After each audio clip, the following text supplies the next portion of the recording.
Olá, bom dia. Vamos dar início à aula de física. E o nosso assunto hoje são as grandezas escalares e as grandezas vetoriais. Os vetores e as operações com vetores. Vou abrir minha tela aqui para facilitar. Então, o conceito de grandeza. Grandeza é um conceito fundamental na ciência, mas o que é uma grandeza? O conceito científico para grandeza é tudo o que pode ser medido. Assim, o comprimento, que é representado pela letra S ou pela letra X, é uma grandeza? Sim. Você pode medir o comprimento de uma mesa, por exemplo. A massa, representado por M, é uma grandeza? Sim. Você pode medir a massa do seu corpo. A gente não pode confundir massa com peso, tá? Peso também é uma grandeza, mas a massa representa quantidade de matéria. Amor é uma grandeza? Não, você não pode medir sentimentos. Não existe um amorômetro. Vamos agora aprender a diferença entre uma grandeza escalar e uma grandeza vetorial. Já que estamos tratando das grandezas vetoriais e escalares, é pertinente entender o que é uma grandeza física. As grandezas físicas são todas as características inerentes a um corpo, a um tipo qualquer de fenômeno que possa ser medido. A partir de um conjunto básico de grandezas físicas, conhecido como grandezas fundamentais, é possível expressar todas as demais grandezas. Além disso, para serem expressas de forma quantitativa, ou seja, em números, as grandezas físicas devem ser definidas a partir de um sistema de medidas. E, atualmente, o sistema de medida usado pela comunidade científica, e em que quase todo mundo é o Sistema Internacional de Unidades, também conhecido por SI. Então, comprimento é uma grandeza escalar e posição é uma grandeza vetorial, uma vez que a posição, diferentemente do comprimento, depende do observador. Essa fita métrica, por exemplo, ela tem 1 metro, então o comprimento dela é 1 metro. Pronto, acabou. Agora, se eu medir, por exemplo, 10 centímetros, eu não sei se eu comecei a medir do número 1 ou do número 100. Então, por isso que a posição também é uma grandeza vetorial, vai depender do observador. Então, grandezas e medidas. As grandezas físicas fundamentais, bem como suas medidas, são mostradas na tabela abaixo. Então, nessa tabela, você encontrará tais grandezas organizadas de acordo com o seu nome e o seu símbolo no sistema internacional. Então, por exemplo, o comprimento, o símbolo é o M e o nome é o metro. O tempo, o símbolo é o S e é o segundo. A massa, quilograma, temperatura K de Kelvin, a corrente elétrica é medida em amperes, representada por A. Quantidade de matéria, na química a gente usa muito mol. E a intensidade luminosa, o candela. A partir das grandezas mostradas acima, são definidas centenas de outras grandezas derivadas que são escritas por meio da combinação de grandezas fundamentais, como a velocidade, que é uma combinação entre as grandezas, comprimento e tempo. Então, velocidade, né, de um corpo, quando a gente fala corpo em física, pode ser um carro, um avião, um foguete, uma bicicleta. Então, a velocidade de um corpo vai ser igual ao comprimento, ou seja, o tanto que ele percorreu um caminho, né, o deslocamento, dividido pelo tempo. A unidade, ou seja, o que a gente escreve depois do valor quantitativo, é a combinação das unidades de comprimento, que é o metro, dividido pela unidade do tempo, que é o segundo. Então, a velocidade é uma grandeza derivada do comprimento e do tempo.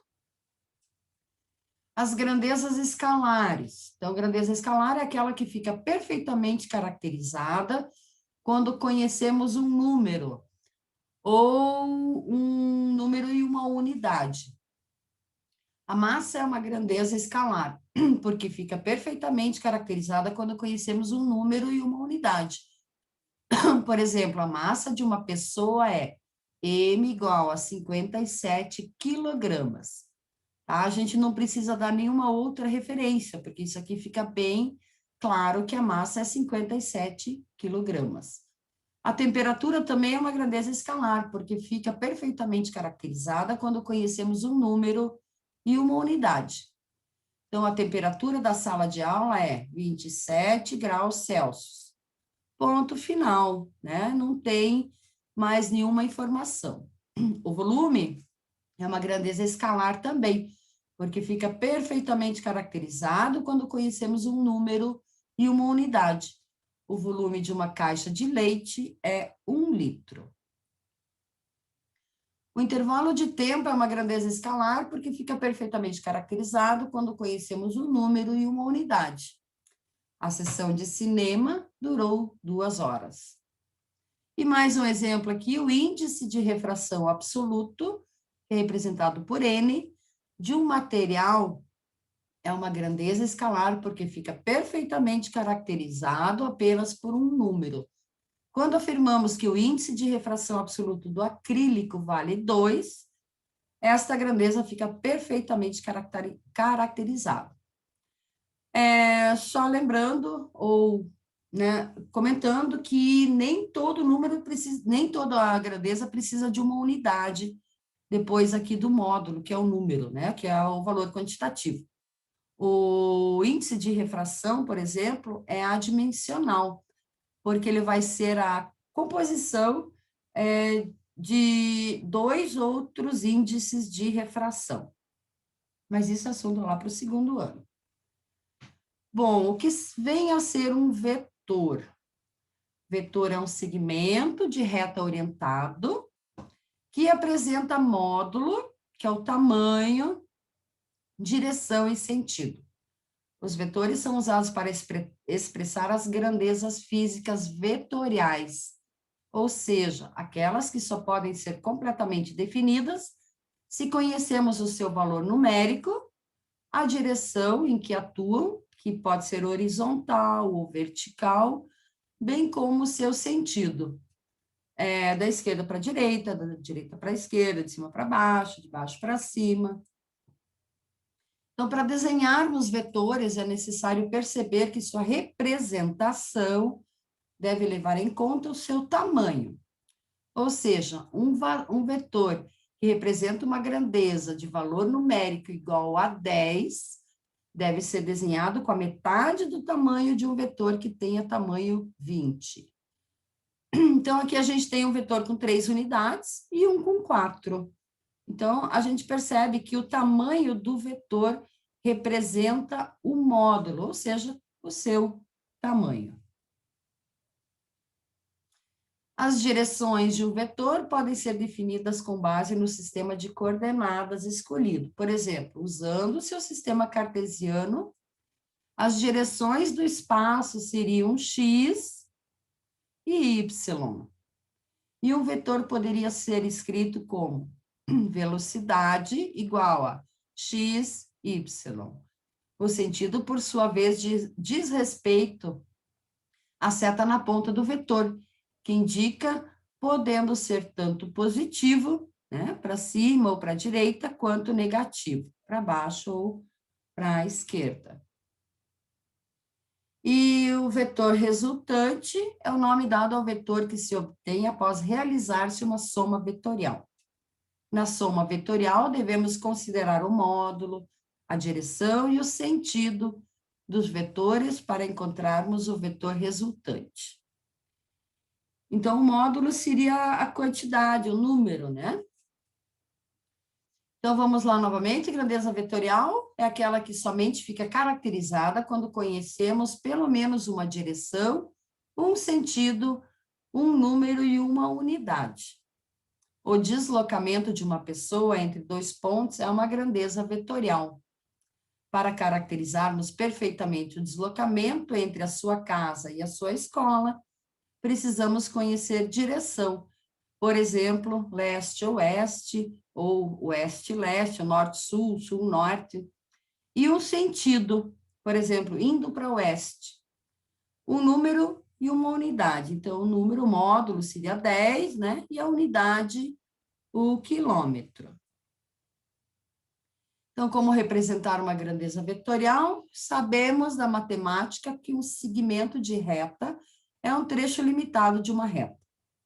Desse modo, um segmento de reta não pode representar uma grandeza vetorial, porque falta-lhes o sentido. Aqui não tem nenhuma seta, né? Nem de um lado e nem de outro. Então, isso aqui é apenas um segmento de reta oriental. Não esqueça que o segmento de reta não tem sentido, isto é, o segmento AB é igual ao segmento BA.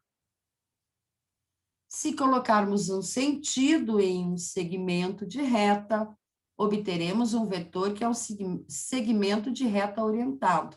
Quer dizer, ele vai ter uma orientação, né? Uma direção. E pode ser utilizado para representar graficamente uma grandeza vetorial.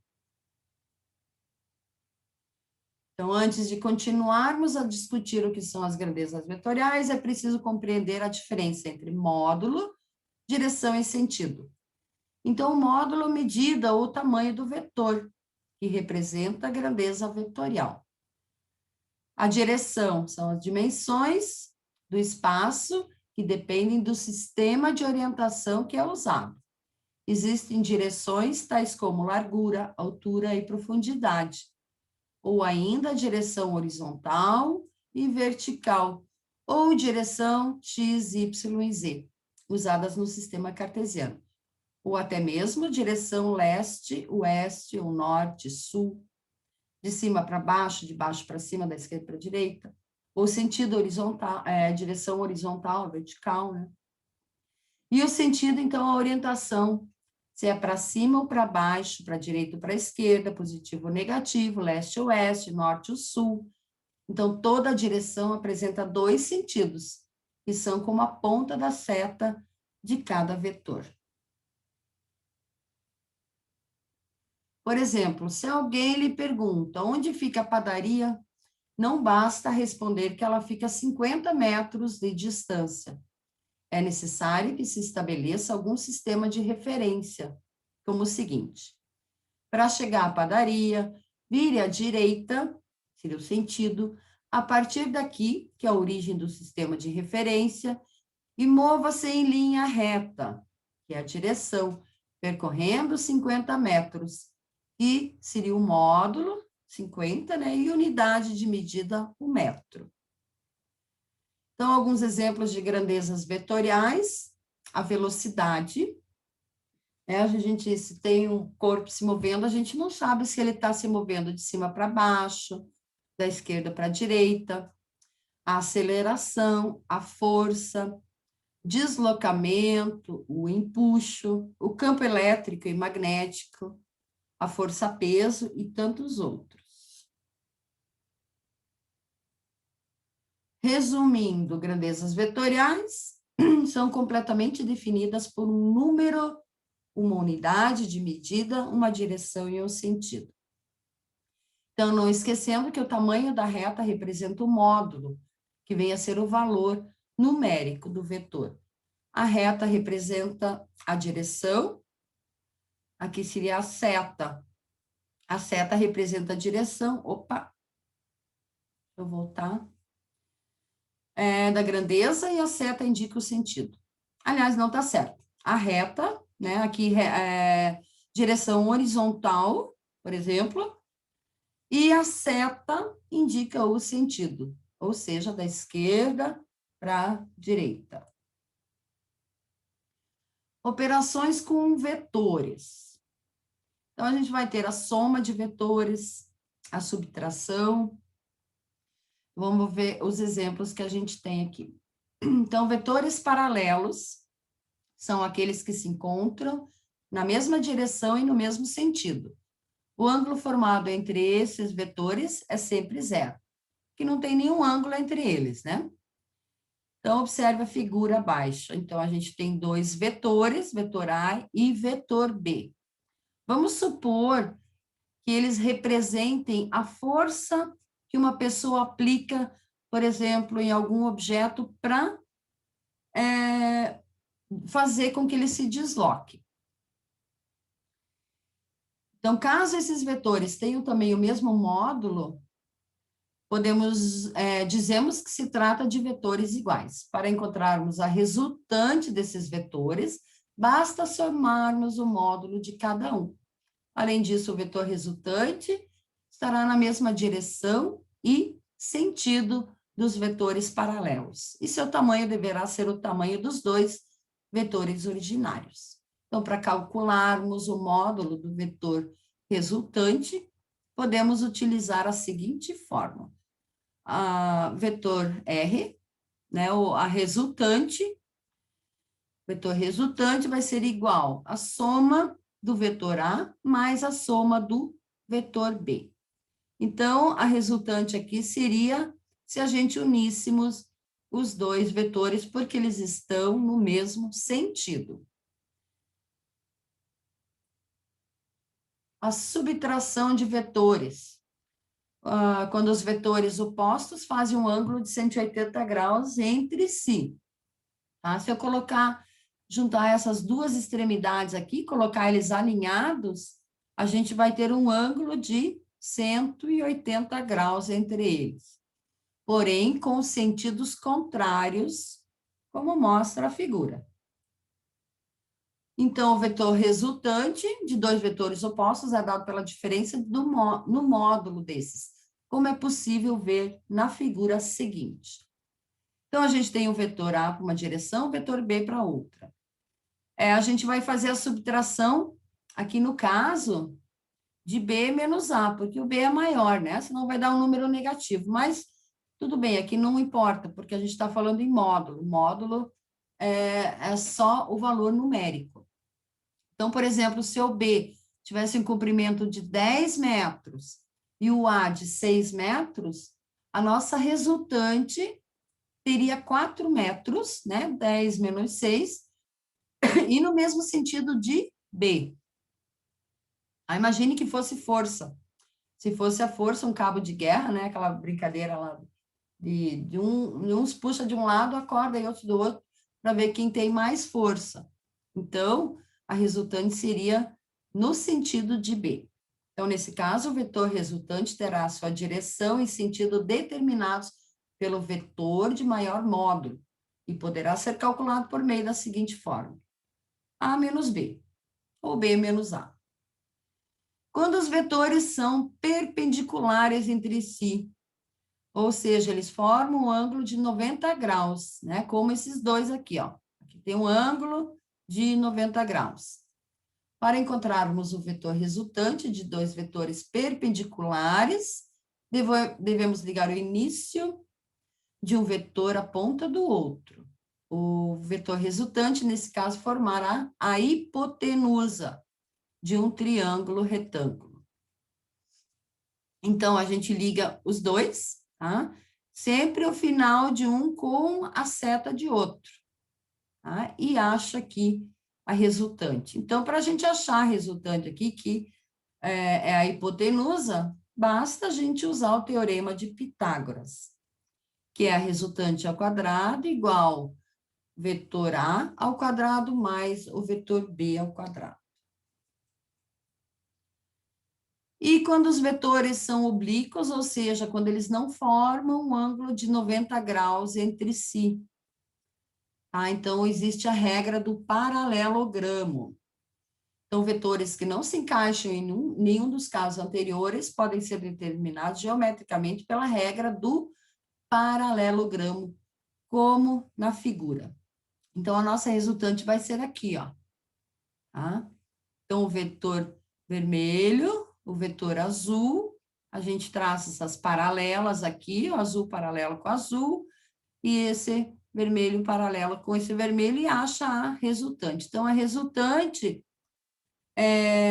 então, o ângulo aqui é importante, tá? Então, sendo Alfa, o ângulo formado entre os dois vetores de base azul e vermelho, o módulo do vetor resultante poderá ser obtido por meio da fórmula. Resultante ao quadrado igual a ao quadrado mais b ao quadrado mais 2 que multiplica a, que multiplica b, que multiplica o cosseno desse ângulo aqui entre esses dois vetores. E a resultante de vários vetores, quando temos diversos vetores e queremos encontrar o vetor resultante, devemos conectá-los uns aos outros. Então, nesse processo que independe da ordem escolhida, devemos ligar a ponta de um vetor ao início do próximo. No fim do vetor resultante, será aquele que liga o início do primeiro vetor com a ponta do último. Então, aqui a gente tem a nossa resultante. E para calcularmos o módulo desse vetor resultante, somamos as componentes x e y de cada um dos vetores, A, B, C e D. E, no fim, aplicamos o teorema de Pitágoras. Então, a resultante igual a mais B mais C mais D. Né? Os vetores A, que é igual a x aqui no plano cartesiano, né? Componente de A, componente de Y, mesma coisa para o B, para o C e para o D. Então, o vetor resultante será AX mais BX mais CX mais DX, multiplicado, aqui não tem essa vírgula, é um ponto, AY mais BY mais CY mais DY. E assim, encerramos nosso compartilhamento. E dúvidas, alunos? Não. Tudo certo? Qualquer coisa me perguntem. E já tem um que saiu, eu nem anotei o nome dele. Vocês viram quem estava aí ainda?